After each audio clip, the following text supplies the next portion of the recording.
විද්‍යාත්මකව කියවන්න. එතකොට අපි විභාගයට ගිහලා ප්‍රශ්නයක් ආපුවම එකපාරට උඩ ගිහින් බිම් වැටෙන්නේ නැහැ. සමහර ළමයි එකපාරට හොල් මංගල බුදුහාමෝ. එහෙම නෙමෙයි සාමාන්‍ය දැනීමෙන් හිතලා එතනින් උත්තරයට එන්න සංසුන්ව. ඔයගලන්ට වෙලා තියෙනවා. බොරුවට පාඩම් කරන්න යන්න එපා. මම නම් ඔයගලන්ට දෙන එකම ඇඩ්වයිස් එක තමයි. ඔයගොල්ලෝ ගොඩක් බදා ගන්න නැතුව අවශ්‍ය දේ විතරක් බදාගත්තොත් ඔයගලන්ට කෙමිස්ට්‍රි තාමත්ම පහසු වෙනවා. ෆිසික්ස් ඉතාමත්ම පහසු වෙනවා. බයෝ පහසු වෙනවා. ගොඩාක් ළමයින්ට කරගන්න බැරි තමන්ට උස්ස ගන්න බැරි තරම් බරක් ඔළුව උඩ තියාගෙන ඉන්නවා මේ නොදන්න පුද්ගලයන්ගේ කතා අහලා. කරන්න දෙයක් නැහැ. අවාසනාවකට ඒ කතා අහන්නේ වැඩි හරියක් සාමාන්‍ය ළමයි. ඒකනේ ළමයි ප්‍රතිඵල නැත්තේ. මම වලාම කියන්නේ ඒකනේ. මට හරිම කනගාටුයි. නගරයෙන් ඈතට යනකොට ඉස්කෝලේ රිසල්ට්ස් නැහැ. ඇයි එහෙම උනේ? කොහෙද මේ ළමයි ඉගෙන ගන්නෙ? කාගෙන්ද උපදෙස් ගන්නෙ? ඈ දේවාල වලින්ද? ඒ දේවාල වගේ තමයි. හදාගෙන ඉන්නේ ශ්‍රාවකයෝ කණ්ඩායමක්.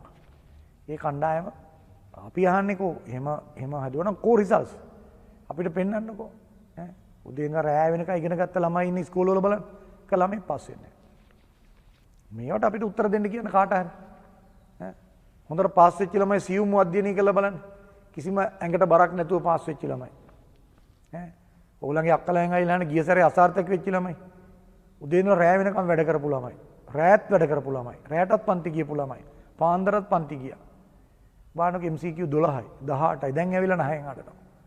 ඔයගොල්ලන්ටත් ওই වැඩේමයි වෙන්නේ. මම මේ වීඩියෝ එකක් නේ වොන ෆොටෝ එකක් ගාලා තියාගන්න. මම දැන් කිව්වා කියලා.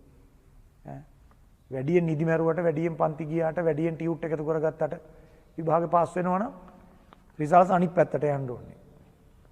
ඈ එහෙම වෙන්නේ නැහැ. එහෙම වෙන්නේ නැහැ.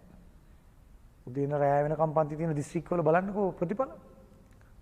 ගුරුවරු මීහරක් ළමයි මීහරක් කළා වන්දි බට්ට කරලා දේශනා පවත්ව ඉන්න දිස්ත්‍රික්කවල බලන්නකෝ ප්‍රතිඵල ඈ කොහොම කියලා නෑ වැඩි දැන් නම් විභාගයක් ළමයෙක් ගොඩ දාගන්න ළමයට වඩා මොලේ තියෙන්න ඕන අම්මා තාත්තට ළමයට වඩා මොලේ තියෙන්න ඕන අම්මා තාත්තට හරි පන්තිය තෝරලා හරි පන්තියට යවන්න අම්මා තාත්තට මොලේ නැතුව අම්මා තාත්තා පිස්සුවෙන් වගේ අන්ධ භක්තියෙන් එහෙම දුවනවනම් තමන්ගේ ළමයා තර්ඩ් ෂයි කියවත් මෙඩිසින් යන්නේ නැහැ තමයි අතාර්ථය.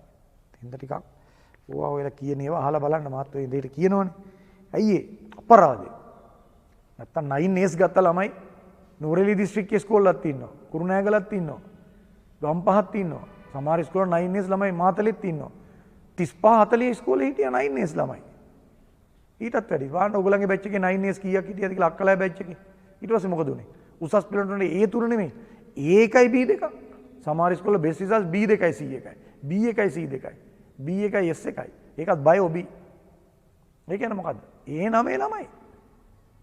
මුද්දම අති විශිෂ්ට ගුරුවරු ගාවට ඇවිල්ලා ඉස්කෝලේ යන්නේ නැතුව, ඉස්කෝලේ පැත්ත පළාතවත් යන්නේ නැතුව, සුපිරි පොරවල්ල ගාවට ගිහිල්ලා රෑ වෙනකම් පන්ති වල දේශනා අහගෙන ඉඳලා ඈ බෙස් රිසල්ට්ස්. තොර නගරවල බලන සමහර ළමයි 9S කියලා ළමයි අතරින් සමහරු 9S ඕනේ ඒ පහක් තිබ්බ ළමයි ඒ තුන අරන් තියෙනවා. ඔයාලා බලන්නකෝ ඒ ළමයි කොහොමද කරගත්තේ කියලා. ඈ. ඒක තමයි ඔයගොල්ලෝ හොයන්න ඕන කතන්දර. ඒක හෙව්වනම් ඔයගොල්ලෝ ගොඩ. දැන් මම ඔය හැම වෙලාවෙම කියන්නේ. රයිට්.